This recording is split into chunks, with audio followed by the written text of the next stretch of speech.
just invite you to get comfortable. If you're comfortable, you can join me. You can close your eyes. We're just going to turn within. We're just taking a holy pause. It's a busy season. We're in between Christmas and New Year's. And no doubt there's been a lot going on. And we're just going to take a moment and take a breath.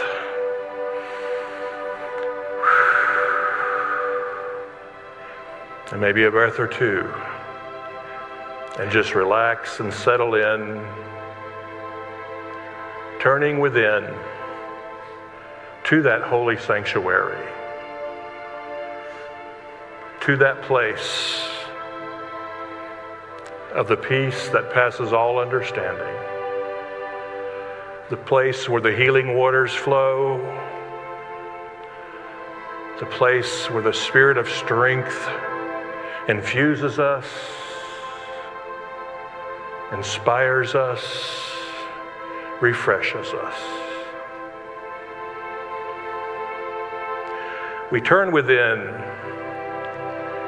as we prepare to release 2025, and as we look to 2026 that's on the horizon, as we stand in this place between those two realities of time and distance,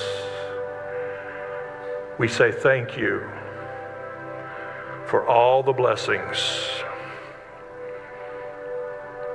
for all that we have, for all that we are, for this community,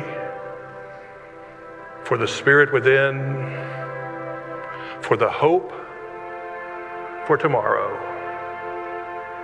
And we rest in that Spirit, in that sanctuary, in that truth. And we enter into a moment of silence where we find rest for our souls.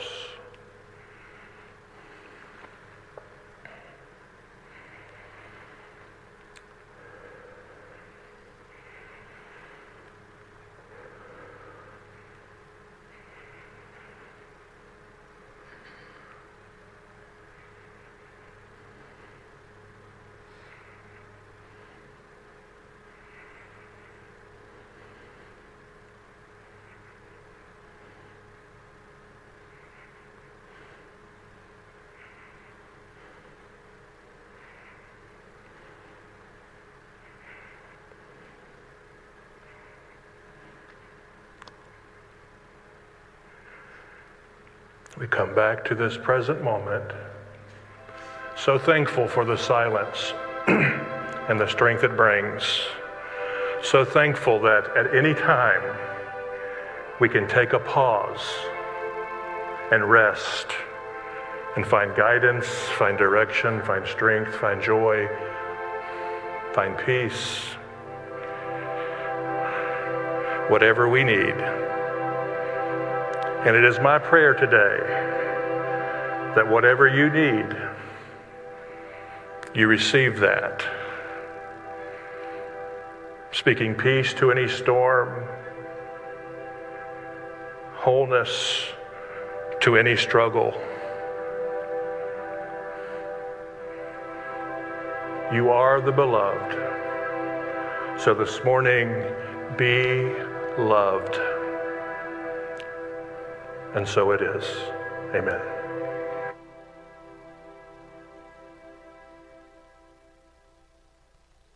Are you ready this morning? To quote the great prophet SpongeBob, I'm ready.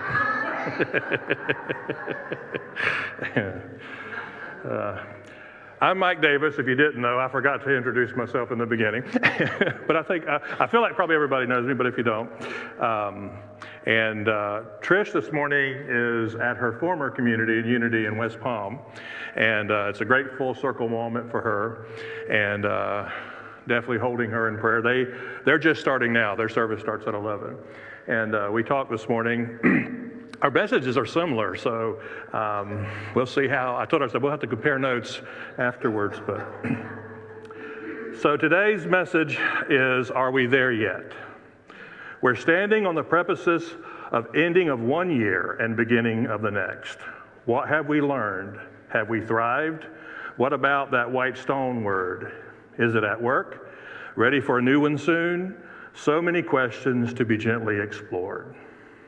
But first, a joke.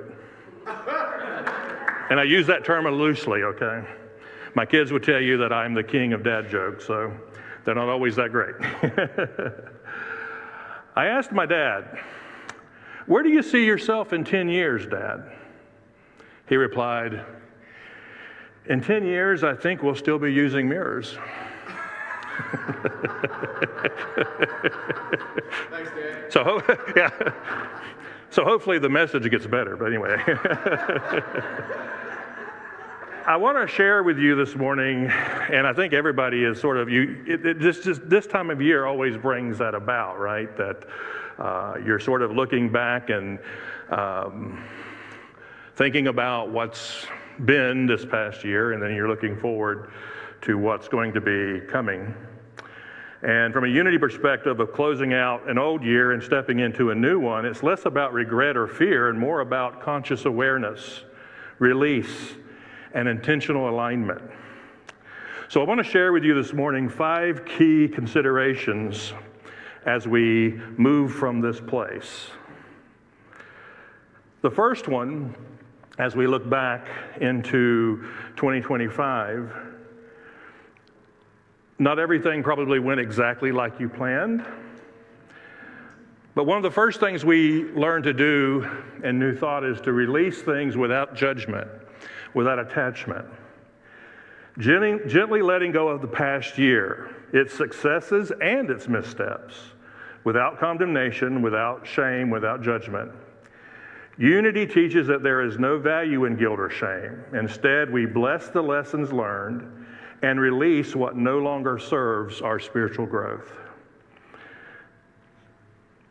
In unity, the power of release is the spiritual ability to let go of negative thoughts, emotions, or habits, creating space for healing, peace, and new good to flow into one's life.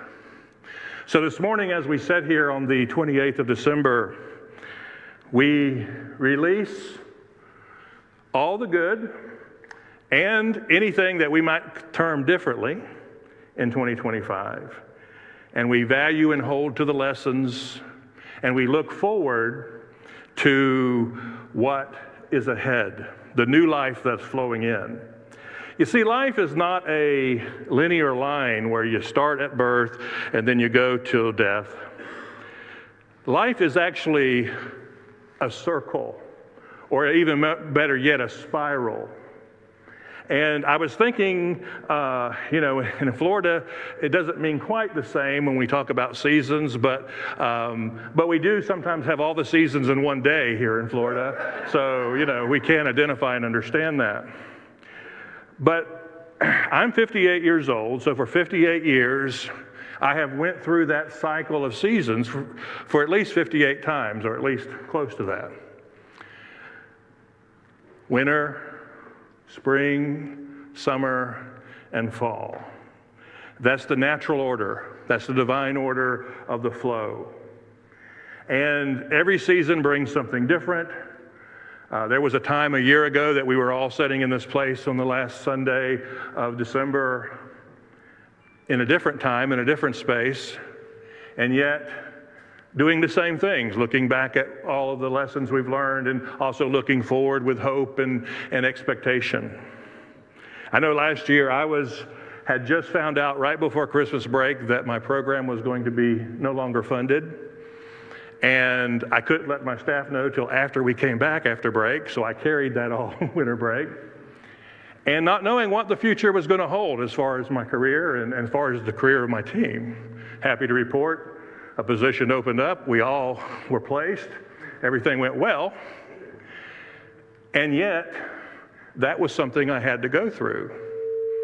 I love when Trish was teaching about the leaves falling. and about the releasing things that no longer work for you. There's things this year, there's lessons I've learned this past year, lessons you've learned this past year.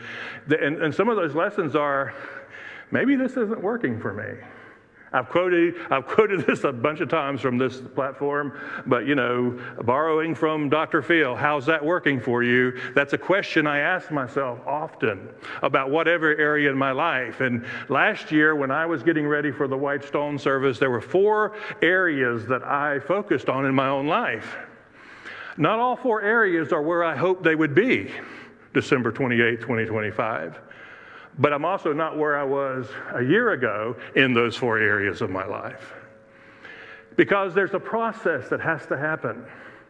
There's a trust that has to happen.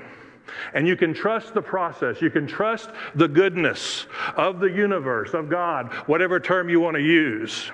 You can look to the future with expectation and hope, because there's one power in the universe and in my life, God the good, omnipotent. And that power, that spirit, that force, that life is manifesting in my life, through my life, and in the world. And it's good. I was thinking about the seasons, how they progress. And Richard Rohr says that creation is the first Bible. You can look at the creation, and I love mountains and lakes and landscapes and, beautiful scenery and all that beauty and all that goodness. And the seasons are that as well. Now, sometimes some of the things that happen in the seasons, there are storms, there are losses, there are pains, there are frustrations also that the seasons bring. But even during that, we still can hold in trust the goodness. We can still have earnest expectation for better. And I'm going to tell you, in the world today, in the condition of the world today, that's needed more than ever. Tina was talking about us sharing our light, and that is a version of our light. To have hope in the darkness, to have hope when things don't look the best necessarily. But we trust the process, we trust the goodness, we trust the seasons. Yes, there is a fall. Yes, there is a winter. But yes, it's also followed by spring. And then there's a summer, when we get to, enjoy the sunshine and enjoy the water and all the things that Florida really brings, the beach. A couple weeks ago, I found myself laying on the beach. I hadn't done that in a while. And there's just something so refreshing. And I call it the divine, as I just basked in the presence. See, I find God in the waves, in the wind, in the salt air. I find God in the trails of a state park. I find in the creation that presence, that love that holds me. Recently, some of you know I've been sort of sorting through my own belief system and what is baby and what is bathwater, and I've shared that with you. Paul Smith wrote a book, and if you struggle with understanding the divine, it's a book I would recommend. Actually, the first time I heard about it was from Michael Gott. He had shared in his sermon, and at that time of my life, every time somebody suggested a book, I wrote it down and went to Amazon and ordered it. I have shelves full of books or Kindles full of books because I was so hungry, and I am so thankful for the unity movement. I am so thankful for the unity teaching because it has brought such purpose, such clarity, such strength to my life. And I include everyone in this room for that. You are my community. You are my family. You are my home. And but anyway, he talks about understanding the divine. And I thought I would share it with you this morning. If it doesn't resonate with you, that's fine. There used to be a minister I knew that he would say, even a cow has sense enough to chew up the grass and spit out the sticks. So if there's any sticks in what I'm saying this morning, just spit it out. Love me anyhow. But he talked about the three faces of God. And I don't mean actual faces. You see, the thing of it is when you talk about theology, ideas, all of these things, it's all mystery. Nobody has the answers. And if you tell me you do, you scare me. Right? It's all mystery. We are making our best guess. Sacred Scripture is basically man's best guess at how they understood spirituality. That's why it's warts and all. We didn't get it always right. But when you talk about beliefs, when you talk about those kind of things, really we're just talking about symbols, ideas, things that give us something to grab hold of, something to give us a place of reference, and yet we understand that no matter what we think we know, the divine and life is so much more than that.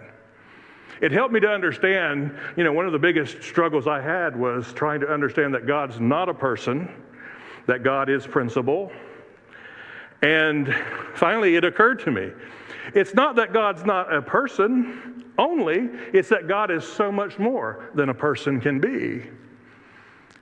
Transcends my understanding. You can't limit the divine. You can't limit life. It is a force. It is a power. It is something that is a mystery that we will constantly always be learning.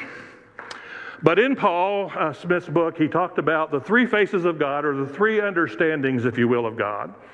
The first one being the allness of God. The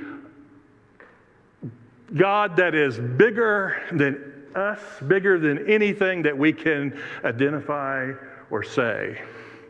He said this understanding of God is important because it helps our mind find an anchor. To know, everybody needs to know there's something greater than us. Something greater than what I'm going through right now. Something greater than my understanding. And really, and I know Linda Martella-Wetzel talked about this, it's a hard thing to wrap your arms around because it's so huge. But we start there.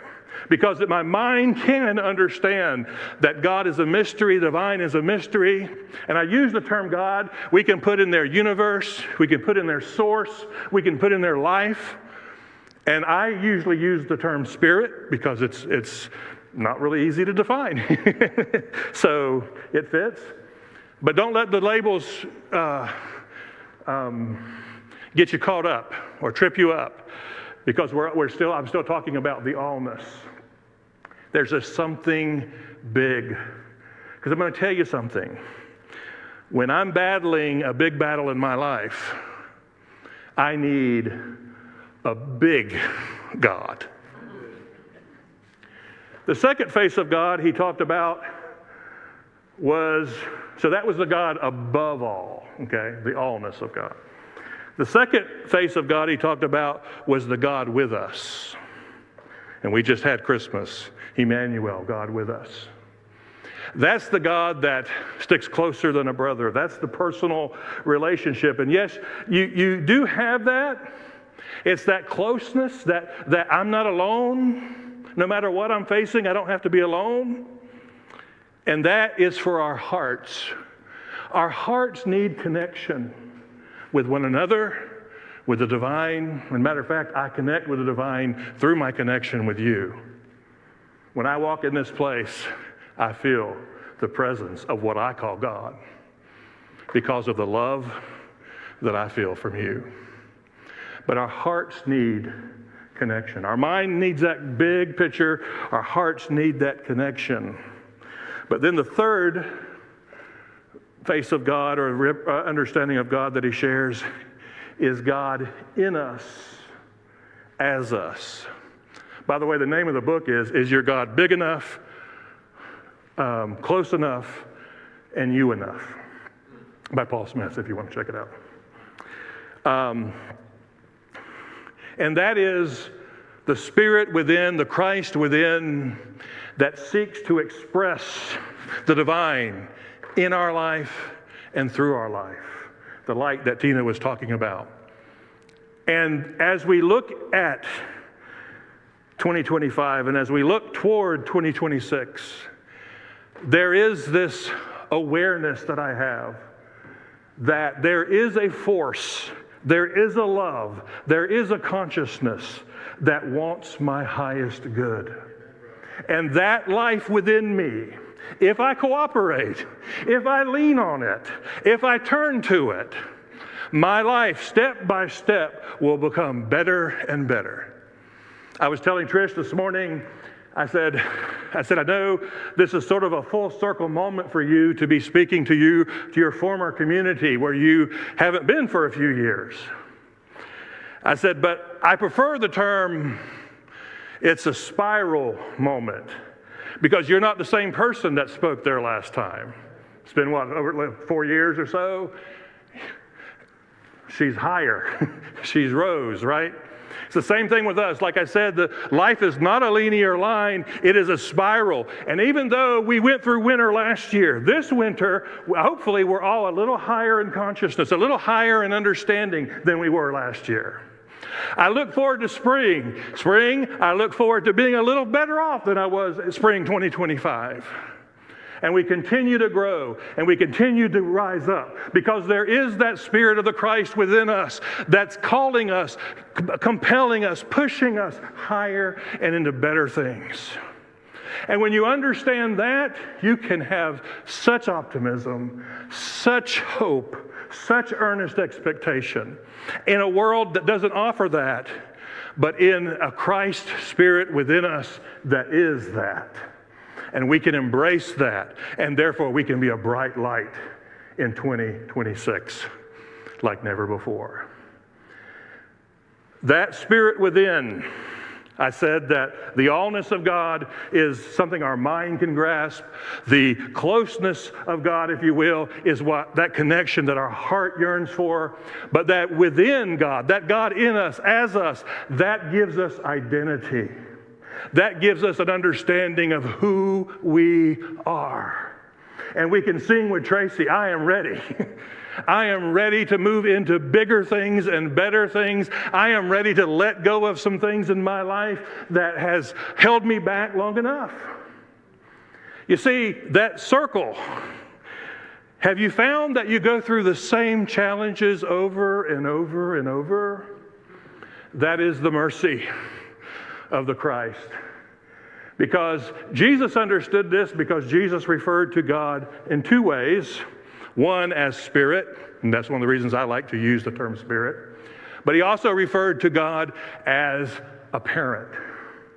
Because you see, not only is the Christ within, not only is the Spirit of the divine, not only is that life that lives you so committed to your growth, but it is full of mercy and compassion, and it will take you through that same test over and over because it's looking for you to pass it. It's looking for you to rise above it, right? And you can. But, no, erase that. And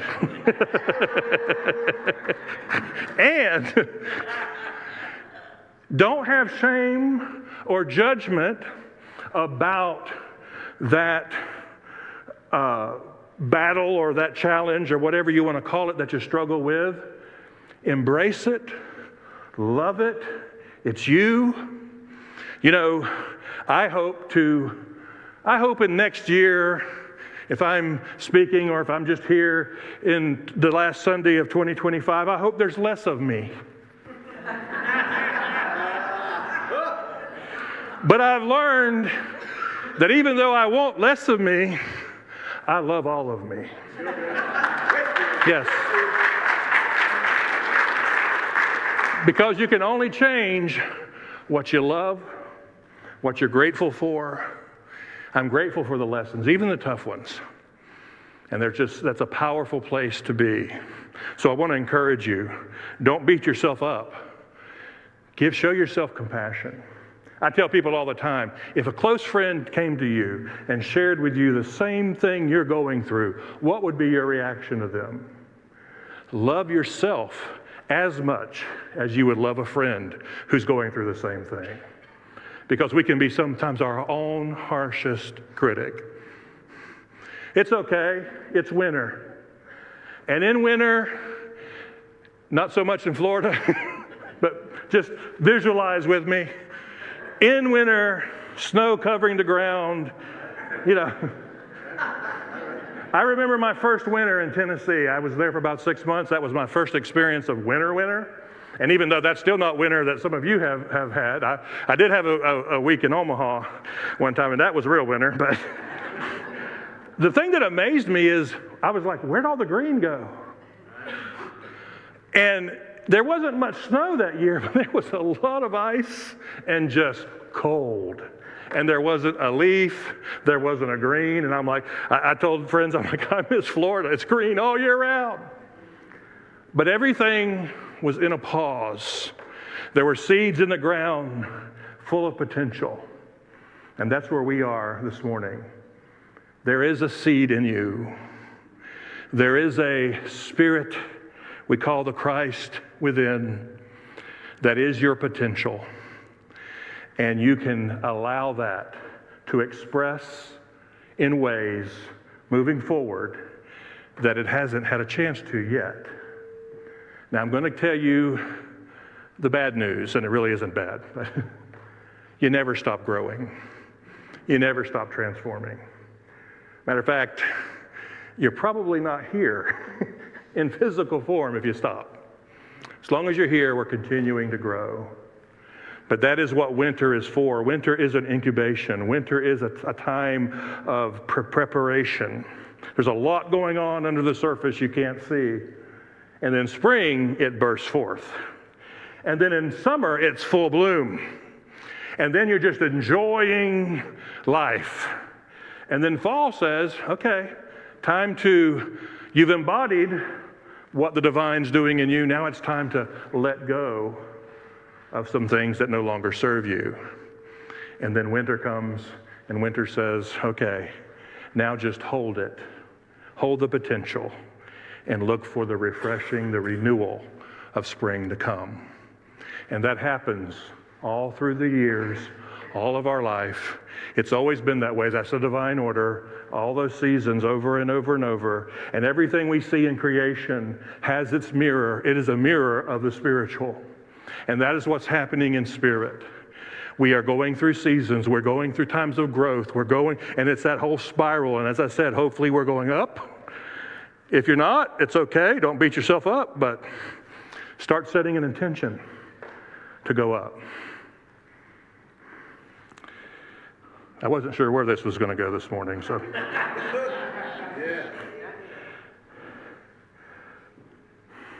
So I will go ahead and very quickly give you the 5 things. The first one is release without judgment, affirm the indwelling presence of God, choose conscious thoughts and words. See, that's the benefit we have as unity, is we understand that we are co-creators. We get to co-create 2026. As I said, if we lean on the Christ within, we got great things coming. Practice gratitude. I said before a few months ago, gratitude creates space. It creates space in our life. It's a womb, if you will. And then the 5th thing, set intentions, not resolutions. I'm not going to say that I'm going to lose so many pounds in 2026. What I'm going to say is in 2026, I'm going to get better and better and better. I'm going to rise. I'm going to grow.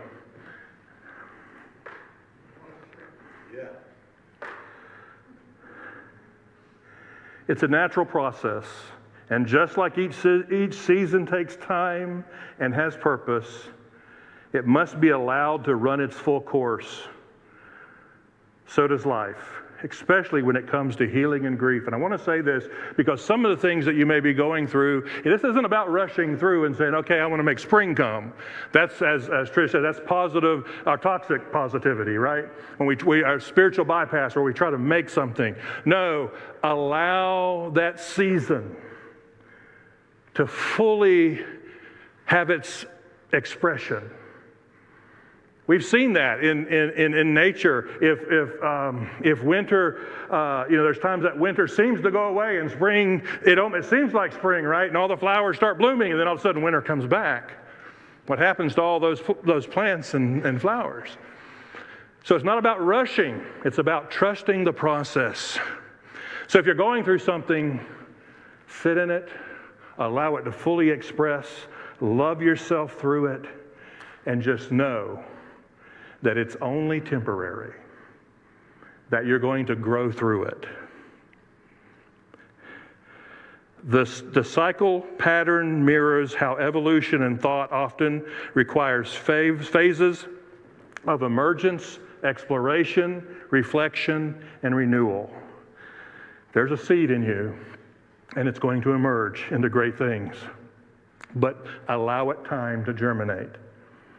As we get ready to close this year, we are thankful for the lessons and growth it allowed. And we open to the potential of a new year of divine unfoldment. And so it is. Thank you for joining us today. Please visit www.unityofsebring.org for more information, to submit a prayer request, or to donate to our ministry. We hope to see you again very soon.